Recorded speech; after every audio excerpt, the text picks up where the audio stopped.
Do you often experience anxiety, depression, or fear? Instead of spending hundreds or even thousands of dollars annually on prescription drugs and mental health treatment, maybe you should consider adopting a more reliable and proven worldview.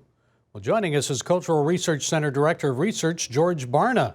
Dr. Barna has spent more than 3 decades studying worldview, and his recent research findings indicate the consequences of harmful worldview beliefs that may result in potentially debilitating mental health misdiagnoses.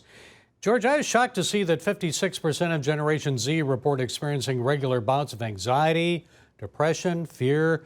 How does their worldview affect their mental health?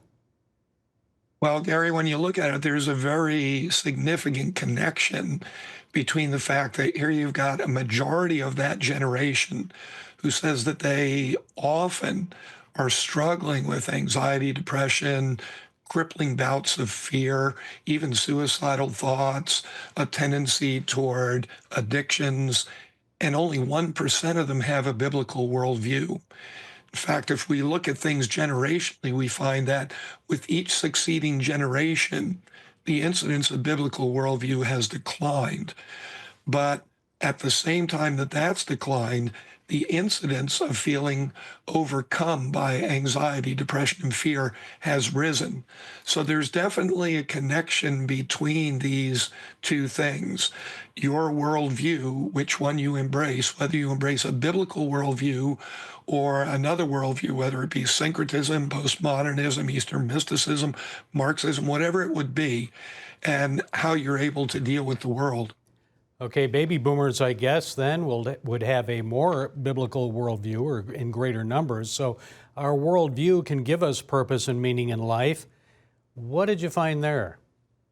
Yeah, with baby boomers, as opposed to their succeeding generations, 14% of boomers said that they regularly struggle with anxiety, depression, fear.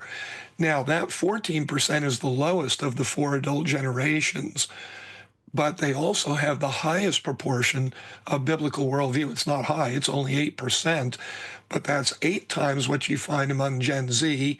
It's 4 times what you find among millennials. It's double what you would find among Gen X. And so you can see that there's a clear pattern that happens.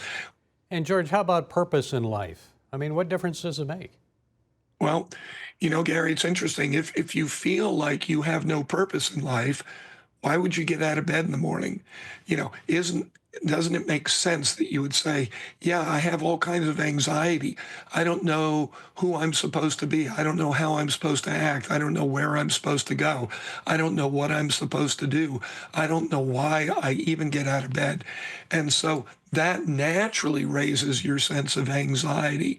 It naturally would give you deeper depression because you look at other people who are enjoying life, other people who are making a difference in the world, and you look at yourself and you say, I'm not one of them. That raises your propensity for depression. Things like fear.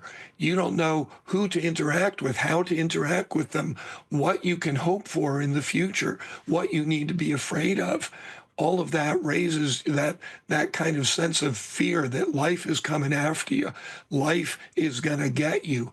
So, yeah, I mean, all of these kinds of worldview issues, which the Bible speaks to so clearly, are definitely tied to a person's mental health. And I know you and I believe that God is the only one who can give us that purpose. He created us for a purpose.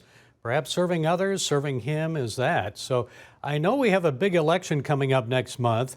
How is a person's mental health related to their political ideology?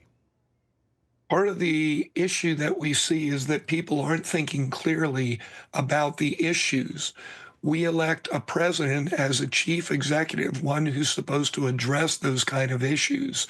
And so you need to think very clearly about who's going to do the job, what is the nature of that job, what kind of job do I want them to do. And yet we find that in this very important election, making these critical decisions that are going to affect the future of America and the future of our lives individually, we're trusting our emotions rather than we're trusting intellect and empirical data. And that's a recipe for disaster. And what a difference worldview can make for our country, right? Absolutely. If people were willing to turn to their worldview, a biblical worldview, they could turn to a base of empirical, proven reality and facts and guidance for our lives. That's what the Bible provides for us because God wants us to succeed. And so he gave us those guidelines. But when we reject those in favor of how we're feeling at the moment, not remembering that, our feelings constantly change based on conditions and situations, well, that's something that's going to lead us astray. Professor George Barna, Director for Research at Arizona Christian University's Cultural Research Center. Always enlightening talking with you, George. Thank you so much for sharing your time and insights. We appreciate it. Thank you, Gary.